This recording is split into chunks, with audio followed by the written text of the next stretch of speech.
That is a lucid, intelligent, well-thought-out objection. Thank you, Your Honor. Overruled. Hey everyone, this is Leon from Fiasco and Prologue Projects. On this episode of 5 to 4, Peter, Rhiannon, and Michael are talking to Ryna Workman and Jinan Chehade. Ryna is a third-year law student at NYU Law, and Jinan is a recent graduate of Georgetown Law. Both thought they had their first law jobs all lined up. But when their messages of support for the cause of Palestinian liberation made them targets on social media, their firms dropped them. This is a conversation about what speech is really free and what corporate law firms are actually looking for when they say they want diverse teams. This is 5 to 4, a podcast about how much the Supreme Court and big law suck. Welcome to 5 to 4, where we dissect and analyze the Supreme Court cases that have rescinded our civil rights like a law firm rescinding a Palestinian activist job offer. Wow. I'm Peter. I'm here with Rhiannon. Hey. And Michael. Hi, everybody. Keeping it topical today. That's right.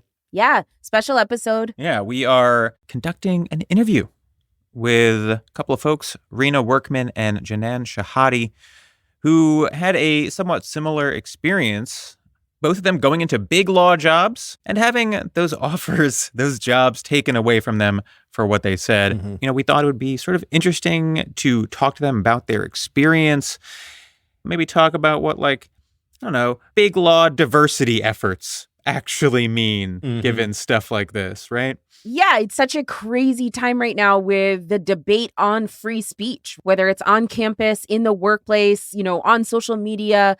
What we are seeing is really unprecedented repression of pro-Palestine expression, right? Expression of Palestinian solidarity. And these two, Ryna and Jinan, have, suffered some of the most serious consequences. Jinan, the day before she was supposed to start work at a big law firm, Foley and Gardner, she was fired. Ryna is a third-year law student. Ryna worked at the big law firm Winston & Strawn both of their summers for law school. Winston & Strawn extended them an offer for working after law school. And within a few hours of Ryna sending out an email in their capacity as SBA president at NYU Law, within a few hours, Winston & Strawn had rescinded that offer. Mm-hmm. Now, before we get going, I do think it'd be useful to tell you folks what they actually got into trouble for, ostensibly, because we do touch on some of this in the conversation, but not right up front. So I think it will help color everyone's understanding of it. Right. So Ryna was the Student Bar Association president at NYU Law, sent out an email, part of which said, and this is shortly after the 10/7 attacks, that Israel bears full responsibility for the violence. They point out that they were referring to violence generally, like the violence in the region, not something specific to the attacks. But I think that's how it was interpreted. And I think that's really the heart of what was objected to by their future employer. Jinan had, I think, a more complicated situation. Mm-hmm. Rhea, I'll let you explain that. Yeah, Ryna's firm came down on them for the email that they sent out. And then Jinan's firm interrogated and then fired her based on a patchwork, really, of actions and expressions that Jinan had done that the firm apparently found objectionable. So first, the firm interrogated her about participation in local chapters of Students for Justice in Palestine. They also brought up public comments that Jinan had made at a Chicago City Council meeting in October, in which she spoke out against a proposed resolution that only condemned Hamas without making mention of Palestinians at all or decades of occupation. And then the firm also interrogated Jinan based on her background, literally about her being Palestinian, about her being Muslim, and about her family being immigrants. Yeah. And, I think we wanted to speak with these folks for a couple of reasons. One, I think it's just sort of a continuation of a discussion we've had over the course of a few episodes about free speech and what it means, and for whom free speech principles tend to apply in this country. Yeah. The other is, I think there's something to be said here about the ideals ostensibly espoused by big law firms in particular, by the legal establishment more broadly, a while back did a episode about Nestle v. Doe, right? Where the legal question was related to the use by Nestle of child slaves in the Ivory Coast. And a lot of lawyers kind of jumped to the defense of Neil Katyal, who argued that case for Nestle, basically saying, look, like, we're all lawyers, right? We're just sort of like neutral arbiters of the law. We just make arguments on our client's behalf. Yeah. And that doesn't mean I support child slavery or murder or whatever. These institutions have always argued that they don't really have an ideology, right? We're just lawyers. Yes. But I think situations like this reveal that they do have an ideology. And if you apply pressure to these institutions, they will reveal their ideology. They will fight in defense of their ideology. They will squash dissent from their ideology. That they have beliefs and they fight for a reactionary agenda. Yeah, and both Ryna's situation and Jinan's situation, what was pulled out of their statements, what was found objectionable and decontextualized really shows the bad faith response, the racist response that, these corporations are taking to these kinds of expressions of solidarity. Yeah, and just to be clear on something, there's nothing wrong with having an ideology. There's nothing wrong with a law firm being ideological. It's just that these law firms' ideologies suck. Well, and that you're laundering it. Yeah, and they lie about it. One of the things that's like shoved down your throat in law school is like, learn to sort of like look past something that might bother you and focus on the argument, right? Right. Of course, that is a framework that is preserved for certain types of discourse that serve majority interests in this country. Right. White professors who like to say the N-word. Right. When it's someone advocating for Palestinians, all of a sudden they've crossed the line. That sort of argument is objectionable to the powers that be in modern legal institutions. Yeah, that's right. And I just wanted to add, this sort of crackdown on speech is being done in the name of, at least in part, American Jews, diaspora Jews, and their safety. So as you listen to these two like inspiring, wonderful activists speak, I think it's worth asking yourself whether silencing them would make you feel safer. It doesn't make me feel safer as someone on whose behalf this is ostensibly being done. Right. And whose safety, right, is really at risk. Right. Mm-hmm. Okay, very pleased to welcome onto 5 to 4 Jinan Chehade. Jinan is a recent graduate of Georgetown Law, just graduated this year, and has a lot to tell us about the law firm that she did have a job, was about to start. Welcome to 5-4, Jinan. Thank you so much. Thank you for having me. And Ryna Workman. Hi, nice to meet you guys. Ryna is a 3L right now at the law school at NYU. Ryna also has a lot to tell us about a job offer at a big law firm that was taken away from them. Thanks for being here. Glad to be here. Good to have you. So, thank you both so much for being here, for everything that you've said. I am so proud to have seen both of you in interviews since this happened to you. So let's just jump into it. Maybe, Jinan, do you want to start us off? Just talk about why Jinan Chehade has been in the news. What happened? That's a great way to put it. Hello, everyone, again. My name is Jinan Chehade. I'm a recent graduate of Georgetown Law. I was offered a job at Foley & Lardner, and my employment was terminated the day before I was set to start, actually. So what happened was, just to give you a brief background, Foley & Lardner is a national law firm, has offices all around the United States, thousands of attorneys. I worked for them last summer for about 3 months and then was rehired as a full-time associate upon graduation. I signed all the paperwork. I kind of got an apartment right next to the law firm and just relied on this job and prepared myself for the job, basically. So the day before I was set to start, I was called into a meeting with the head partners at Foley & Lardner. And at this meeting, the managing partners of the firm literally interrogated me in a hostile manner about my social media posts related to Palestine, about my advocacy with Students for Justice in Palestine, and just about my background identity as well.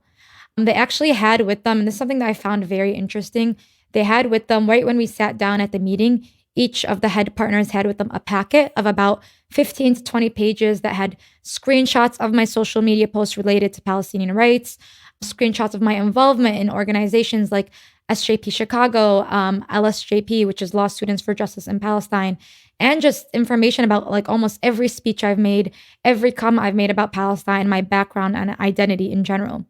They then asked me a series of hostile questions about my support for Palestinian rights, again, my involvement in SJP, which is a student organization with branches all around the country that has a history of nonviolent and civil discourse, but they framed that my support for Students for Justice in Palestine as supporting terrorism.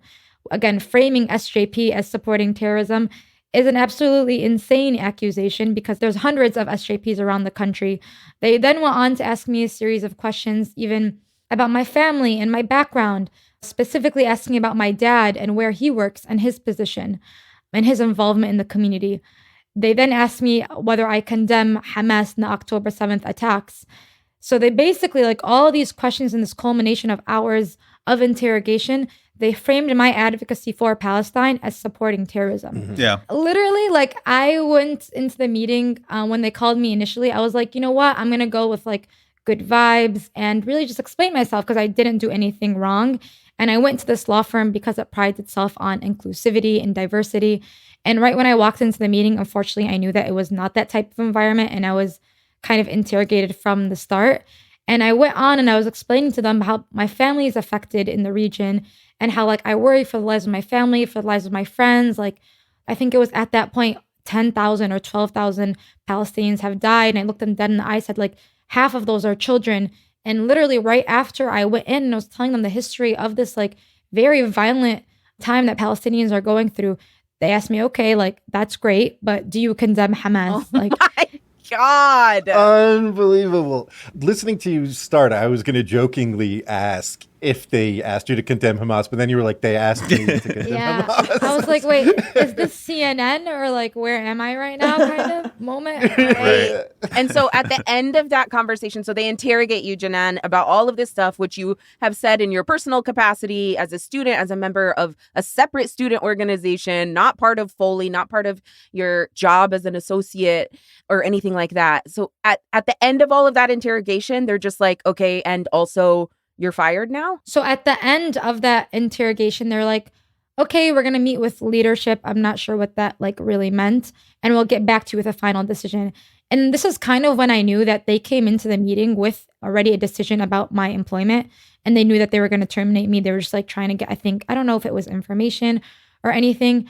And then that's when I really kind of pushed back and said, is it the firm's position to censor upcoming associates or to not support diversity in geopolitical affairs?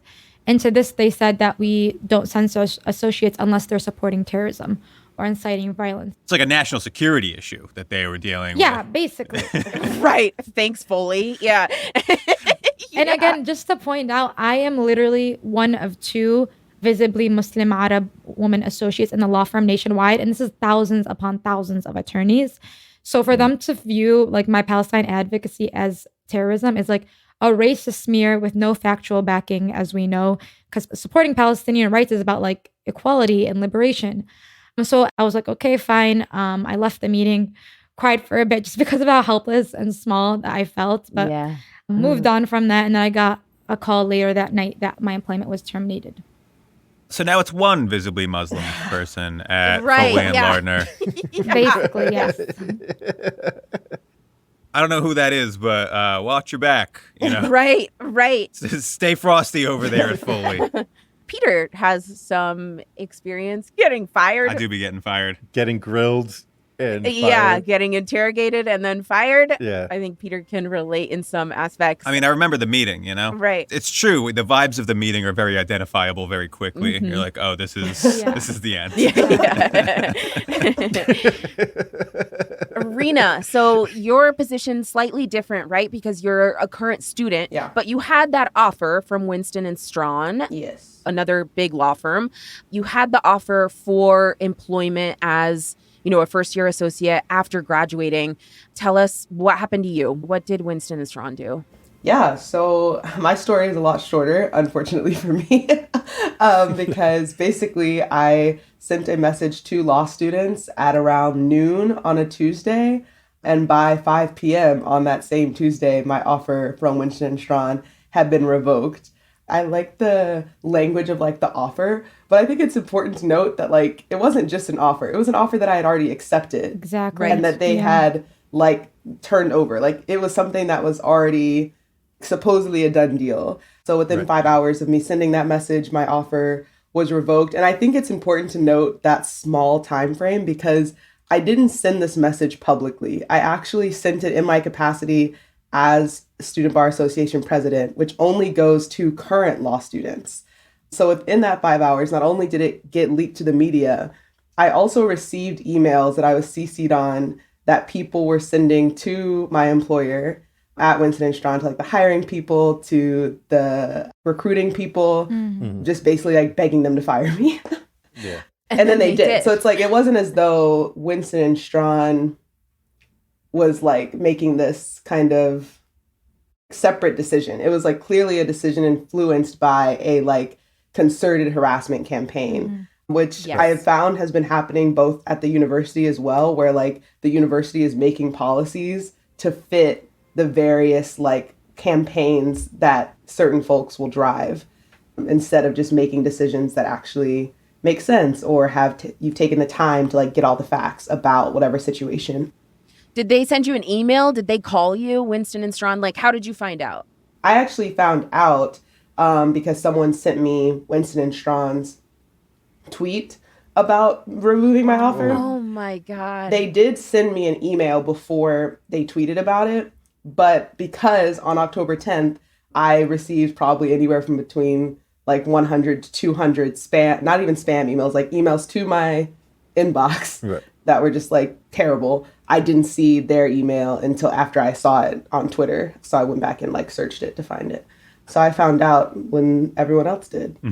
I have a question. Jinan touched on this already, that like in this conversation with the partners, it is obvious that aspects of your identity are highly relevant to their decision. And I'm just wondering if you think there are, you know, both of you, people of color, women or non-binary people here, what do you both think about the decisions made by these law firms with respect to your employment, that they took into account other aspects of your identity beyond just your expression of pro-Palestine solidarity? Do you think that other aspects of your identity played a role in their decisions? I mean, I'm not sure. One thing I will say is I was talking about this with someone else, that like the way it was framed in those first few days, like in headlines, was always non-binary student Ryna Workman says X, Y, and Z. And I always thought that was really interesting because that's not even something that I advertise like that. Like I only recently came out to my family and not even to my extended family. So it's definitely never something that I would have asked to be in a headline. And, you know, it's not like the firm didn't know that I was non-binary and they know I'm Black. So I'm not really sure. I think it definitely is an issue of who's disposable, if not like explicitly, because I'm not sure that if I had had other identities, whether I would have been fired without even getting contacted, like, or even asked about it, right? Like it was just, oh, nope, they can go. We don't even have to talk to them about it. We can just get rid of them.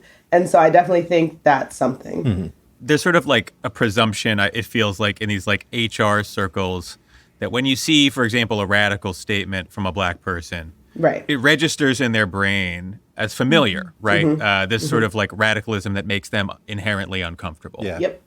Jinan, I know you've talked about them like saying you're a visibly Muslim woman, you are hijabi. Like that was, it sounds like, actually a part of the conversation, the interrogation that you had. Yeah, I think mine was much more clear in that it was very specifically for my background and identity, even the line of questioning going from, like, again, your posts, then to your involvement as JP, then to whether you condemn Hamas, then to like, where's your family from? Like, where does your dad work? All these questions are like very tied to my identity and who I am.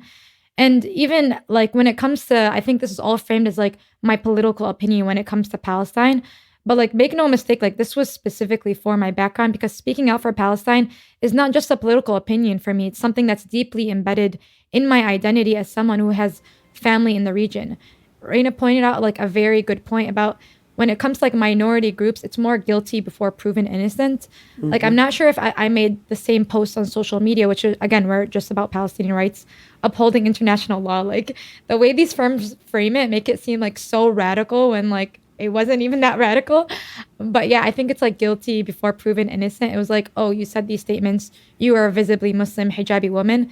Automatically, like what registers in their mind is terrorism. And it takes us back again to a post 9/11 era of like otherization of Arab and Muslim communities. And even for me, I've been doing a lot of research these past couple of weeks about like the Black Panther Party. I know there was kind of a piece called Creating the Enemy, in which the FBI, in order to frame the Black Panther Party, which was an organizing unit, they used like rhetoric in media by politicians to frame the Black Panthers as like a threat, like a terrorism threat. So like this same language of like otherization and war rhetoric that is being used against people who speak up for Palestinian rights is like straight out of the playbook, and even the McCarthyism era. So this is nothing new. Yeah, and it's hard to quantifiably say this, but I suspect as someone with a sort of Jewish-sounding last name and a Semitic, Jewish-presenting face, I could get away with the statements both of you made without losing a job offer at a big firm. Yeah. There's something to, I think, the sort of dominant American culture that sees Black people and Muslims as inherently threatening, so that anything that's even approaching the line is assumed to be threatening, right? Exactly. Yeah. Whereas I am not threatening, and therefore I have leeway to, express different viewpoints without an assumption of threat, right? I think Yeah. Well, and all of us have seen, whether you're a lawyer practicing at a big law firm or a law student or anywhere across society, all of us have seen people in our lives on their personal social media or in their personal capacities express viewpoints in support of Israel, Exactly. in support of Israeli military violence, right? Oh, for sure. Yeah. Calling for mass violence, right? Supportive of mass violence, supportive of wartime atrocities, Collective punishment. all of it, right? But because that's state violence, that's totally fine. They don't suffer these consequences that you two have suffered, right? Absolutely. On that point, like I know of like multiple people at Foley, and specifically like high up attorneys at Foley who have literally encouraged violence, like partners at the firm who have encouraged Israeli violence and those who have stood with Israel. And none of these individuals were called into a meeting or interrogated or fired. Right. So when you think about like kind of, again, just like how the standard is not applied uniformly, it takes us back to, yes, this is tied to political opinion, but more our identity, like how disposable we are of like, honestly, I think that when they terminated my employment, they did not expect all of this. They kind of just expected me to go quietly. And I think this really caught them off guard. But this is kind of the point, right? And that's why we're here today of like, they can't just pick at us one by one. Like, we will stand by each other. And this is not a normal thing. Like, I guess we're going to fight back to make sure that this doesn't happen to anybody else. Yeah. Jinan, can I drill down on the meeting? Because the fact that they asked about like your heritage in very direct ways, I was an employment lawyer, and it just feels so obviously illegal that I have to ask more questions about it. Peter's like, did they look at what is illegal and be like, we're going to do that? We're going to break the law today. Right. We're going to get our asses sued. Hot legal tip: when you're about to fire someone, don't start talking about their like demographic qualities in the meeting. So they asked about like where your father works. Was there like an ostensible purpose there? What were like, could you tell what they were getting at in their own minds? I honestly like could not tell you. Like, I came into that meeting and unfortunately I was very caught off guard, and I did have my guard down, and I was like, these are people that I worked with like for 3 months that I have a personal relationship with. Yeah. I'm going to explain myself. I'm going to explain like what's going on in Palestine. Literally, I came in, I was like, I'm going to use this as an educational moment and like talk about what's going on in Palestine. Palestine teaching, yay! Palestine 101, let's go. Yeah. And unfortunately, it was not like that also. I was truly caught off guard, and I was answering their questions as they were coming. And I don't know how it got to that degree where they're asking about my father. And I think that was very alarming to me. And that's when something went off in my brain of like, this is not good, because I have family that's undocumented. And so that was like very, like, again, alarm bells started going off in my head. I honestly couldn't tell you. The questions ranged from like about my father to, for me, I'm the founder of SJP Chicago, LSJP at Georgetown Law, president of SJP DePaul. They kept on listing all these things and saying like, these are organizations that have like supported terrorism. Like, what do you say about that? What do you say about SJP Chicago's recent post? Again, just like question after question about things that don't really even concern me. They even asked why I didn't include SJP Chicago on my resume and like SJP DePaul. I wonder why. Like, what? Had we known that you were affiliated with Palestinian organizations. Literally. Right. Yeah. Exactly. So I wish I had a clear answer for you, but at that moment I was like severely caught off guard. And I wish I said that I don't want to answer that question and not answer their question. That would not have worked, for the record, in terms of keeping your job, just FYI. But I want to talk about, bigger picture stuff with both of you. But before we get to that, Ryna, you touched on, hundreds of emails within hours hitting your inbox. I did want to just touch briefly on like, this is not just that both of you lost jobs, but there are consequences beyond that kind of material, that big thing, doxing, harassment, that kind of thing. Ryna, do you just want to talk about what that has been like for you? You are currently a law student. You are currently taking finals right now. Yeah. What has that felt like on campus, in class, in your life? So I definitely think the 3 weeks after I sent my message on the 10th of October, it was like ridiculous. Like to my email, like to my school email, which is important, I think. Right. That it wasn't just like my personal email that I could kind of filter out. This was the email that I was using for school. And I was receiving, like, I think by the total of it, it was like 200, 300 emails. And those are the ones that got sent to my email account. They were also like spamming our like SBA email account to get to me. SBA is Student Bar Association. That's like the student governing body at law schools. Yeah. So that was really alarming. And it definitely made things difficult. I remember I was like talking to administration. A lot of my issues, the more aggressive issues I've had have been with NYU as an institution. But I was trying to like figure out how I could get that changed. And then they were really slow moving by the time I even got any confirmation about whether my email could be changed or would be allowed to be changed. By that point, it was like the first or second week of November and the emails had kind of tapered off. And so I was like, thanks for nothing. And then I think like, also like I was president of the Student Bar Association, and then I was told that I could no longer hold that position by an administrator, even though I was elected by students. And then to kind of, in my opinion, cover their tracks, they made sure to facilitate a no confidence vote that the students petitioned for in very suspect ways. And then I was voted out officially in November. I was supposed to take the MPRE, which is like this professional responsibility exam, because I'm in professional responsibility right now. And because of everything going on, I couldn't study, I couldn't do anything. And so I just canceled my MPRE exam. So it's had a lot of effects in ways that I didn't realize it would. And I think it's because it's like a constant fight with other students on this campus who engage in this kind of like harassment campaigning, where it's not just like they tell like them and two of their friends, like, go bother this person on social media. It's like they amass like hundreds of people to comment on your post or to send DMs to your Instagram account. Because that was a whole other thing. Like I went on private before I was ready to come public. And then as soon as I came off private, it was like, we're ready for you.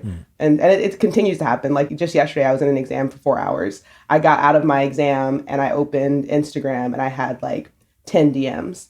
And I was like, where did these come from? And then I found out through Google Alerts that someone had tweeted my Al Jazeera interview and said that I was pledging my allegiance to Hamas. And so then I got a bunch of DMs, just hateful stuff. Do you regret pledging your allegiance to Hamas on Al Jazeera? Listen, I just want to say I haven't cleared either of these statements with Peter and Rhiannon, but I believe the position of the podcast is that ACAB includes everyone who snitched on Ryna. Hell yeah. Right. Yes. Also, that snitches get stitches. It's true. Ryna, I have a question for you. Has NYU offered, even in like a sort of backhanded way, any sort of support for the harassment that you've received? Has there been any sort of like, hey, we have resources or anything along those lines? Yeah, so two things. I think it's interesting because the law school and NYU, they're supposed to be one entity, but they're really kind of two separate entities, at least in the way that my issues have been addressed. So the law school, I would argue, actually enabled harassment against me by putting out two different statements. The same week, I sent out my email basically saying, you know, this person condones terrorism, but we don't. And we don't believe in the killing of civilians. And anyone who does doesn't reflect our values. So that was like a whole separate issue. And then they didn't follow up a message at all like, oh, actually, don't dox and harass our law student, especially because they have multiple marginalized identities that are being used against them. None of that. Whereas the university stepped in, I talked to campus safety. They wanted me to talk to NYPD, and I was like, I'm not doing that. Yeah. And then they like kept trying to push wellness. Eventually, I did wind up going to wellness because it was bad. But like, as far as the law school doing anything, absolutely not. And wellness is like mental health support on campus, or is that what that is? Yeah. So I think like the university, I would say maybe did something, I guess. But it's like, I am an NYU student, but I'm an NYU law student. And the law school has other means to do different things. And instead of doing those, they chose to like put out statements against me, prevent me from doing my student elected position, not offering me any material support in terms of like getting a new job or even contacting my firm. I mean, I don't know. I'm not a university law school admin, but I would think it's a pretty bad look for one of your students to get their job offer revoked for sharing an opinion or expressing solidarity, because how do you tell incoming students that they have job prospects when at any point they can have their job offer revoked just for sending an email? I want to back up really quick. You said they put out a statement. It sounds like their statement implied that you support violence against civilians and terrorism. Yes. The law school you're currently at did that while you were a student there. I want to be explicit. Right. And maybe we should sort of like drill down so it doesn't look like we're dancing around something.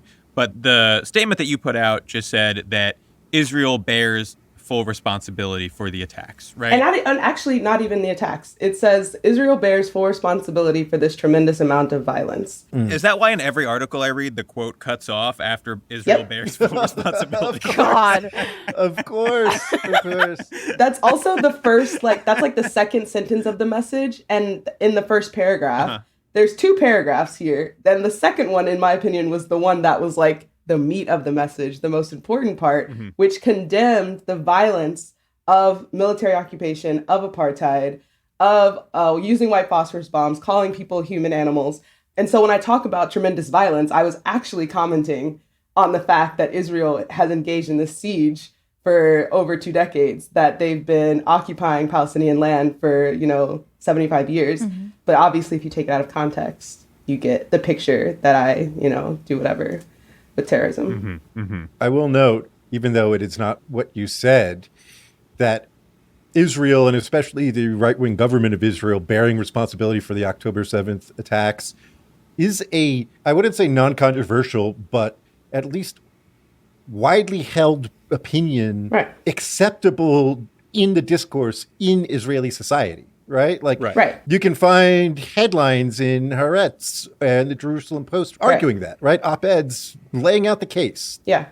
That's what I quoted in my press release the week after. I was like, it's actually ridiculous. I think that just goes to our point about like identity, right? Like if I was a white Israeli saying what I said, everyone would be like, wow, what a critique, like a great opinion. I'm so glad you're using your critical thinking skills to really condemn this right-wing government. But it's like, oh, if I'm a Black person expressing solidarity with another group of oppressed people, that's too radical for us. And we're going to say a bunch of things that you didn't say in order to make it seem like so. Which is why I have another issue with like my firm just revoking my offer without even asking me about it, because it's like, I don't know what you saw in the media. Did you actually read my message? Right. Because I can't believe that if you actually read the email that I sent, you would come to the conclusion that they came to and what they cited in their post about like, oh, this conflicts with our values. And I'm like, what conflicts with your values? Condemning military apartheid? Like that just doesn't, it's not adding up to me. Make it make sense. Make it make sense, please. Well, if you support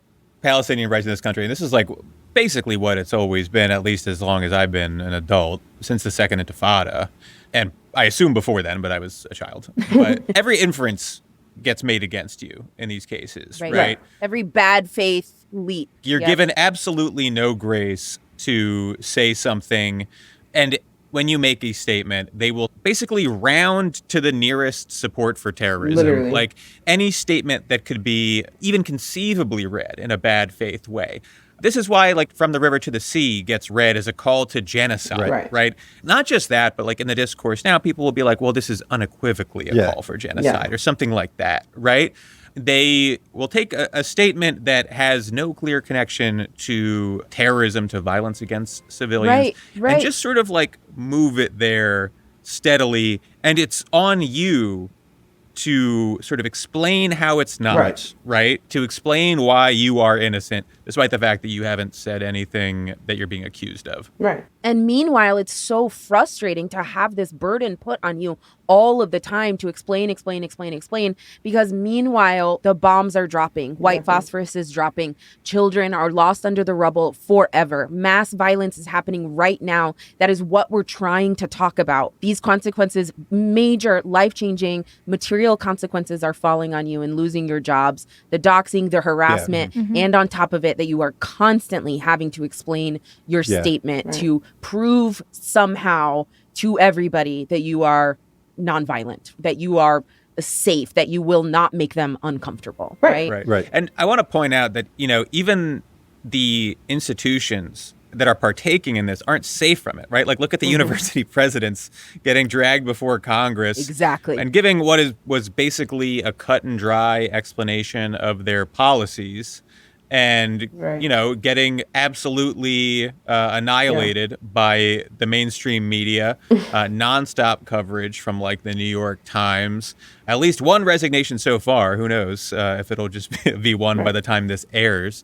There's an irony there that a lot of these institutions have sort of participated in this sort of witch hunt culture surrounding Palestinian activism and are now the victims of it because the entire apparatus is designed to operate in bad faith. I mean, I remember when this all started, when Winston, my firm, fired me so quickly, the comments then immediately shifted to Dean McKenzie, the dean of NYU Law School, to be like, look, their firm, or not, they would never use my correct pronouns, her firm, you know, fired her. So what are you doing? Like, you need to expel her. You know, this is weak. Like, he's putting out statements that expressly condemn my opinion, enabling further harassment, but that's not enough. They are still coming after him and coming after the board of trustees and even just the general student body of this law school. Like, for example, when the vote came out, the vote was like 60-40 against me. And people were still like, I can't believe 400 students approve of Ryna Workman's message. And it's like, this is never enough for these people. Like,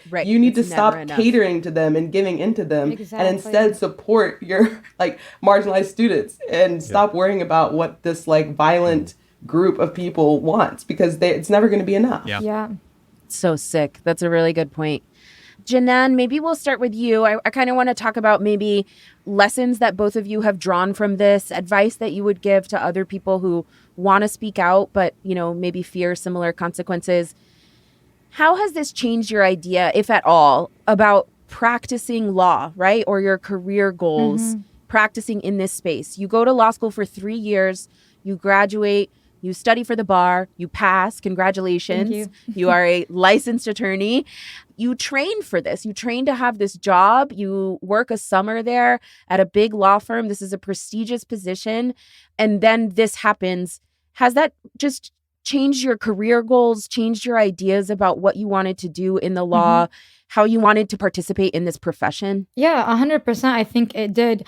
And just to give you like background about why I went to law school, like, I know it's like the same story that all minorities face about, like, when you ask why we went to law school, like, I am a first generation Muslim woman with like physical disabilities. I faced like the brunt force and seen the brunt force of the immigration system, the criminal justice system, our healthcare system. From literally, I remember I was in the hospital for like 6 months, and my roommate who had like stage 4 cancer was sent home because her health insurance like stopped. So from a very young age, I always knew that I wanted to create like some kind of change of using the law, which is weaponized against us a lot, as a tool towards change, as like lame as that sounds. Not at all. But unfortunately, I'm also a first generation woman. So like my family also depended on me to be like the breadwinner at a certain point, to provide for my family.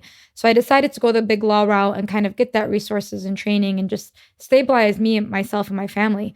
But through all of this, and I think it's not only this experience, but truly these past 2 months, I think we've all witnessed kind of an awakening of like what it really is the point of all of this. Like, yes, money is important, all this stuff, and financial security is important, but at what cost?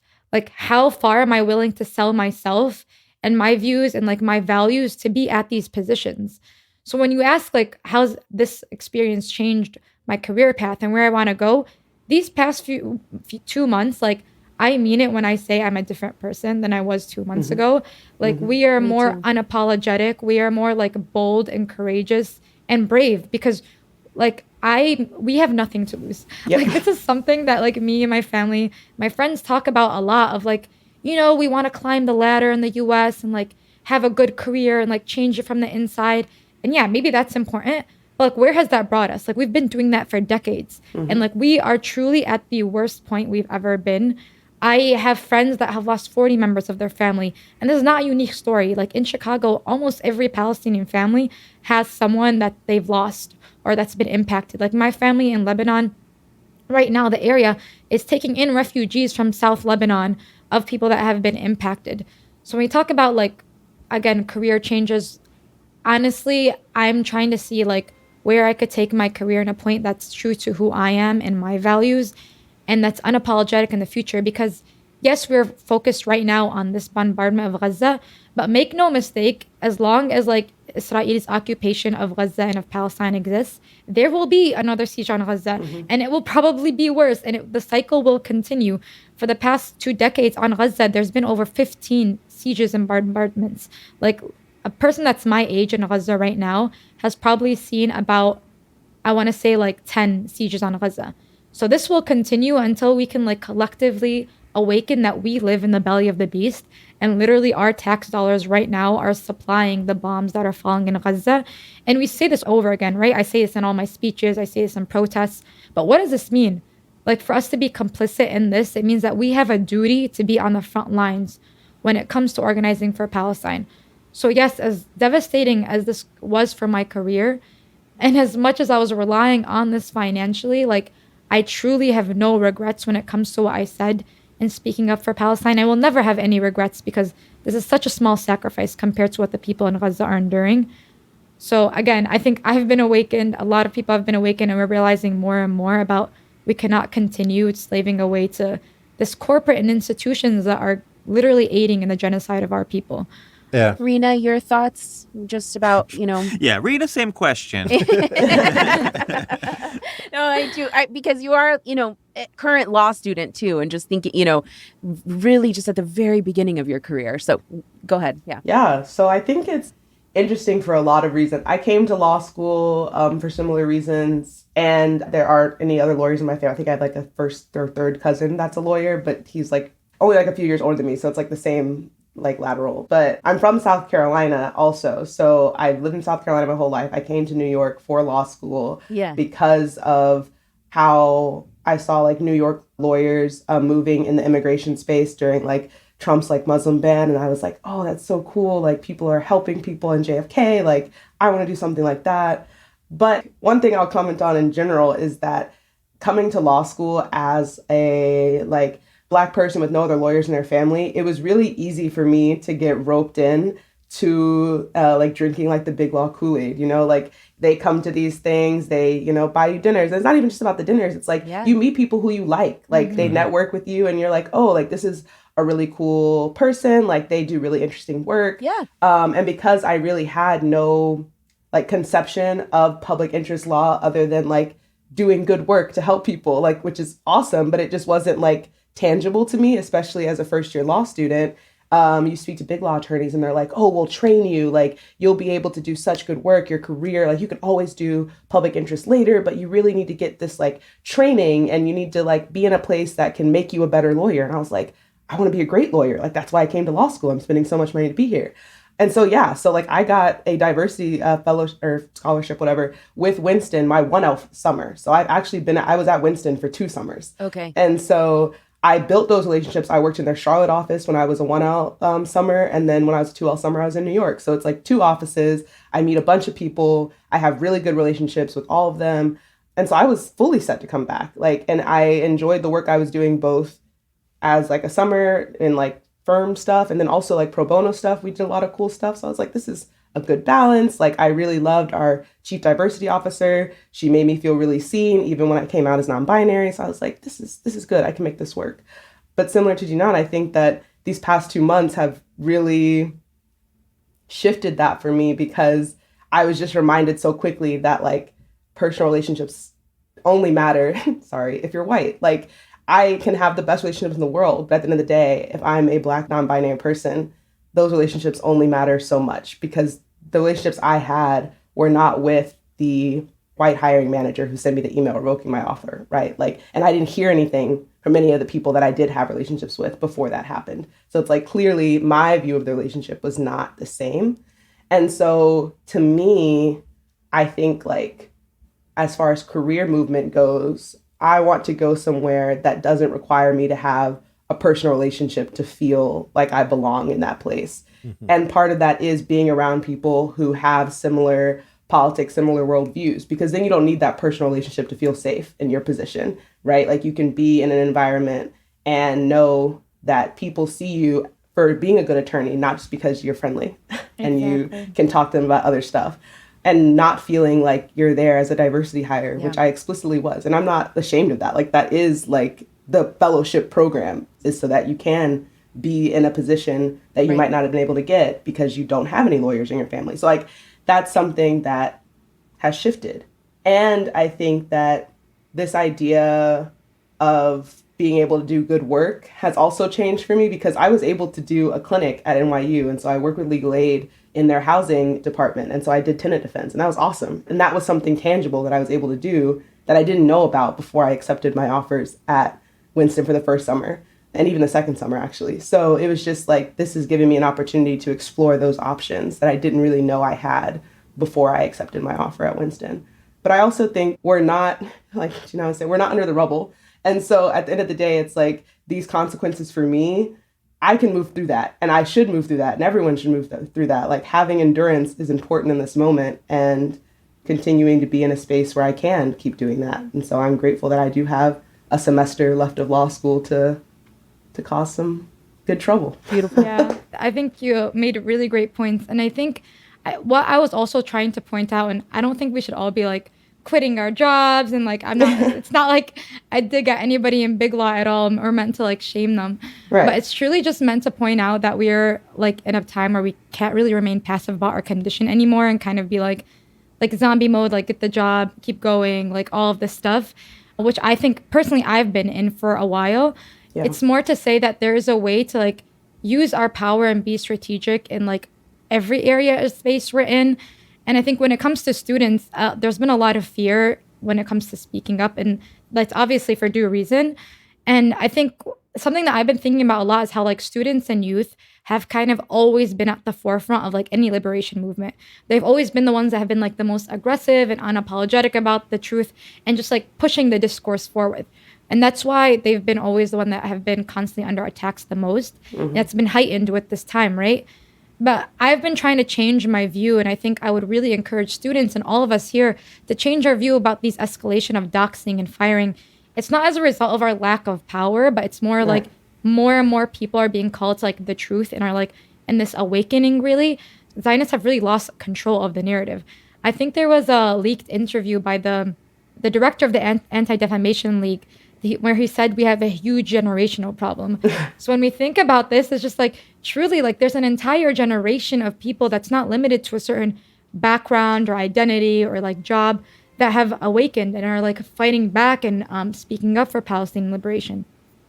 So if you're worried about speaking up, like what I would say is first, there's a way to be strategic about it. Right. Like speaking up for Palestinian rights, you're not going to get like fired right away.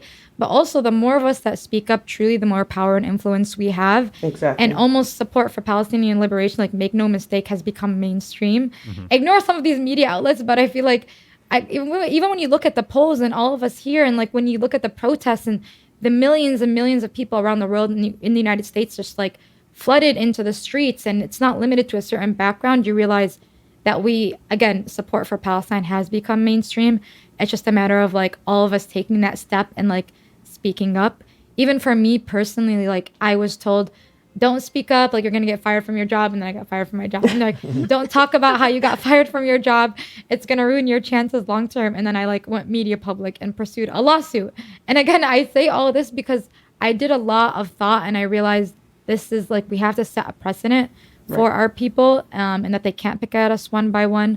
So for all students, everybody going through this right now, know that you have an army at your back.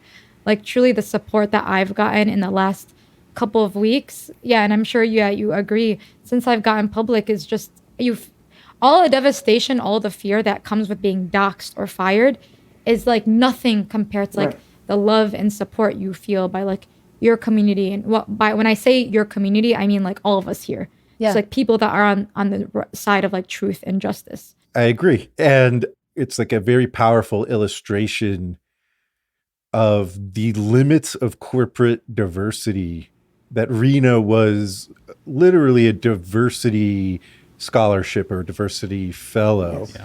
But it turns out the only diversity they're interested in is an aesthetic one, right?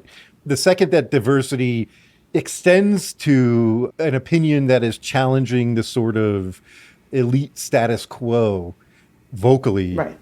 I wouldn't even say publicly, since it was to a private student listserv, but just sort of, out there a little bit, that commitment to diversity is gone. Exactly. Mm-hmm. And all of a sudden, any challenging viewpoint is violence, right? Like actual threatening speech. Apparently. Yeah, I mean, like the ostensible benefit of diversity is, in fact, different viewpoints, right? Mm-hmm. Now, like for big law firms, obviously, it's more like the pamphlet fucking shot of like a diverse team of lawyers that they can send to like American Lawyer magazine or whatever, and advertise to incoming students that they're like maybe a place.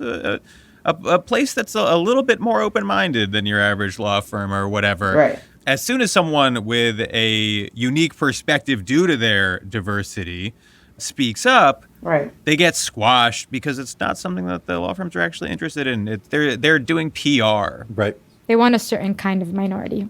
I'm like, I think we didn't fit that. Yep. Yeah. Right. You did not, and good for you. Jen, in your case, you've brought a legal action here, which makes your situation a little bit unique.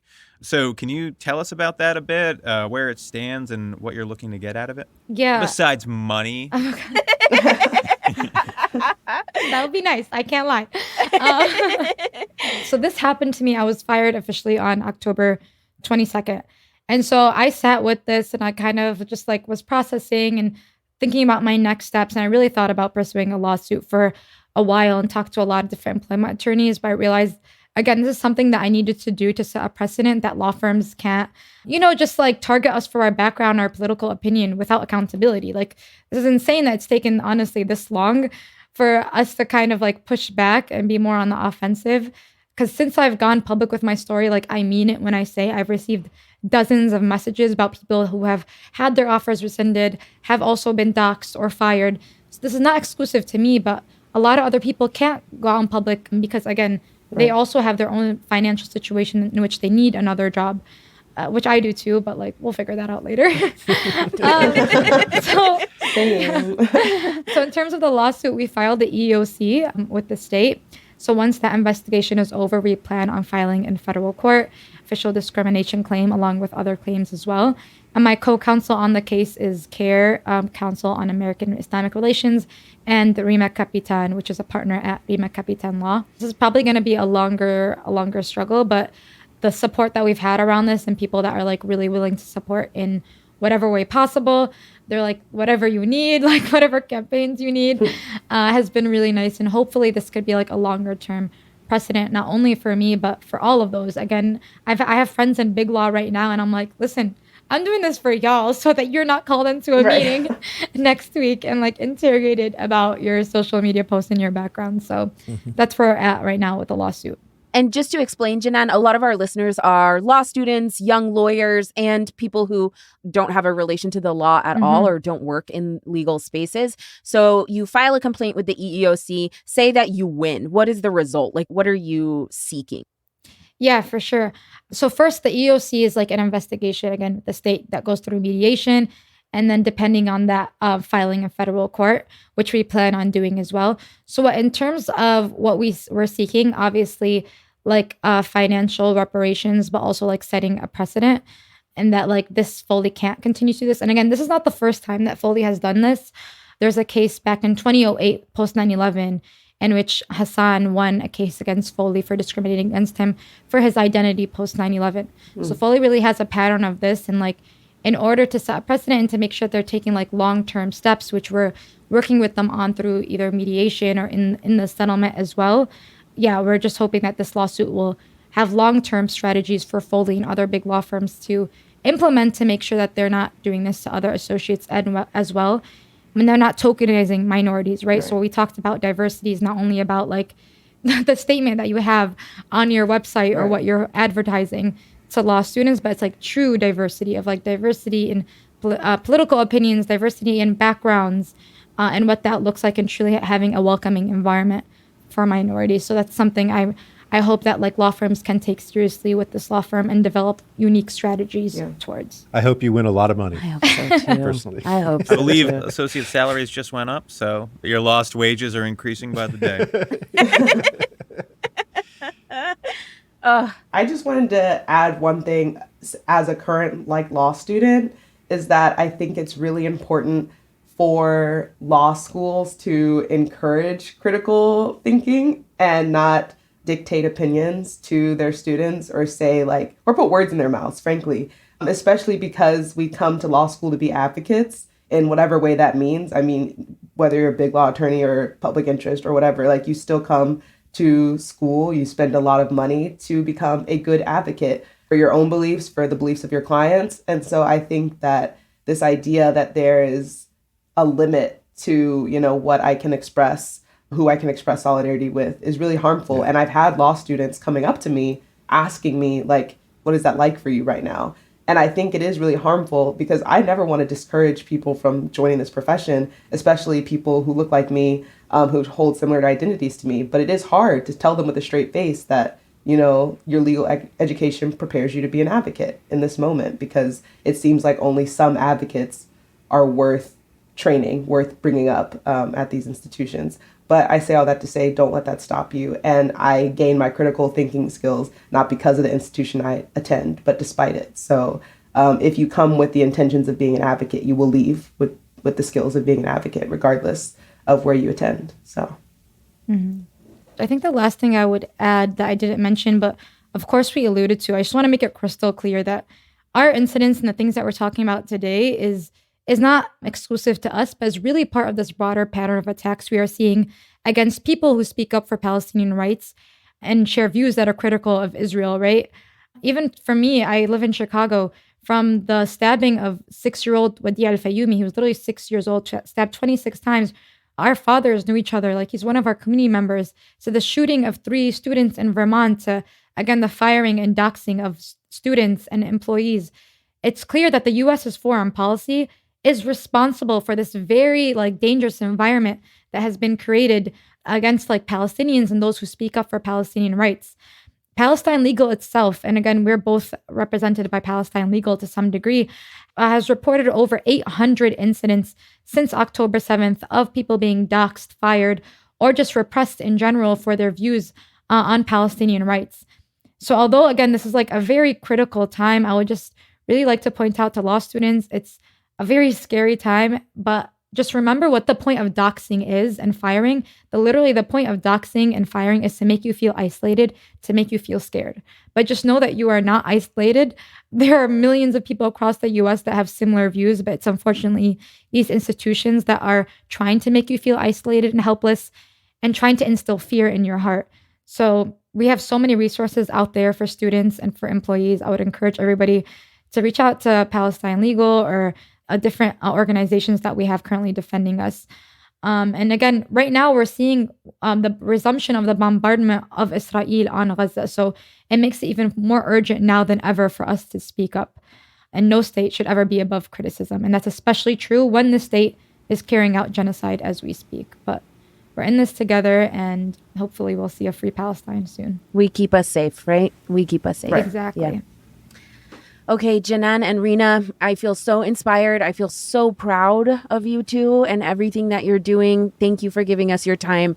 Thanks for talking with us. We appreciate your time. Yeah, thank you guys. Thank you all so much. This has been a great conversation. Thank you. Thank you so much.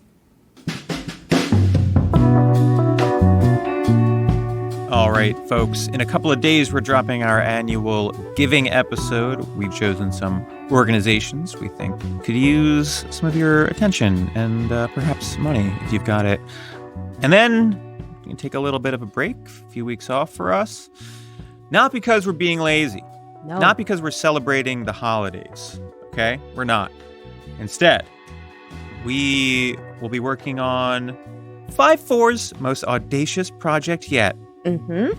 We are doing a multi-part series starting in mid-January or so on the Federalist Society. Ba-ba-bum. The organization you all know and love. Mm-hmm. The disgusting perverts who have planted their friends on the Supreme Court and run the conservative legal movement's operation from the top down. Yeah, and are your biggest annoyance in law school currently. That's right. Yeah. The worst kid in your 1L class. Yes. And the people who have made sure that ending American democracy is not a public position that will get you fired from your job. That's right. Right. No, that's a cool academic discussion to have amongst high-minded folks. That's right. We'll be talking about the history of the organization. We're conducting some interviews with experts on the organization. Mm-hmm. We're also conducting some interviews with ex-Federalist Society members. Get the inside scoop on what these little freaks are up to. It's going to be good. Get excited. And then we'll be talking about how to beat them. Yeah. Besides podcasting, which is the number one strategy. All right, folks. Thanks for listening. We'll see you later. Bye. Bye, y'all. 5 to 4 is presented by Prologue Projects. Rachel Ward is our producer. Leon Nafok and Andrew Parsons provide editorial support. And our researcher is Jonathan DeBruin. Peter Murphy designed our website, 54pod.com. Our artwork is by Teddy Blanks at Chips NY, and our theme song is by Spatial Relations.